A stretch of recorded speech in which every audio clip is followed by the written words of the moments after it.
Hello guys prime வீடியோல Tamil டப்பிங்ல release ஆயிருக்க ஒரு ஃபேண்டசி லா பேஸ் பண்ண ஒரு கொரியன் சீரிஸ் தான் த ஜட்ஜ் ரிட்டர்ன்ஸ். பணத்துக்காகவும் அதிகாரத்துக்காகவும் தப்பான தீர்ப்புகளை கொடுத்த ஒரு ஜட்ஜ போட்டு தள்ளிடுறாங்க. ஆனா அவர் பாத்தீங்கன்னா சாகாம 10 வருஷத்துக்கு பின்னாடி போய் மறுபடியும் உயிரோட முழிச்சுக்கிறாரு. சோ இதுக்கப்புறம் கிடைச்ச 2வது வாய்ப்புல அவர் செஞ்ச தப்புகளை எப்படி எல்லாம் சரி பண்றாரு அப்படிங்கறத பாக்குறதுக்கு முன்னாடி வீடியோ பாக்குறவங்க ஒரே ஒரு லைக் மட்டும் பண்ணிக்கோங்க. கைஸ், நம்ம கதையோட ஹீரோவோட குடும்பம் ரொம்பவே ஏழ்மையான குடும்பம். சோ இதனால கோர்ட்ல ஒரு பெரிய இடத்துக்கு வரணும்னு ஒரு பெரிய லா ஃபார்ம் ஓனரோட பொண்ணை கல்யாணம் பண்ணிக்கிறாரு. சோ இவங்க மேரேஜால அவங்க சொல்ற எல்லா தப்பான தீர்ப்புகளையும் வழங்கி அதுக்காக லஞ்சமும் வாங்குறாரு. ஆனா ஒரு கட்டத்துல மனசாட்சி உறுத்தி அந்த பெரிய கார்ப்பரேட் கம்பெனிக்கு எதிராகவே தீர்ப்பை வழங்குறாரு. சோ இதனால கோவப்பட்ட அவங்க நம்ம ஹீரோவை போட்டு தள்ளிடுறாங்க.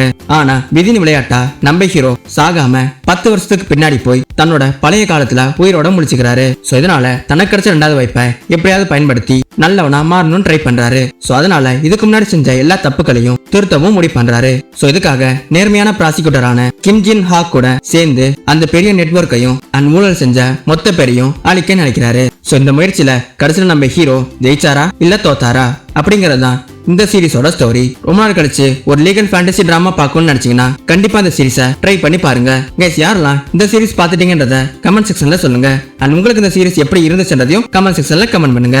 சோ இதே மாதிரி லேட்டஸ்டான கொரியன் அண்ட் சைனீஸ் சீரிஸோட ரிவ்யூஸ் அண்ட் அப்டேட்ஸ்க்கு மறக்காம சோல்ஜர் த தமிழ் சேனலுக்கு லைக் பண்ணுங்க, ஷேர் பண்ணுங்க, சப்ஸ்கிரைப் பண்ணுங்க.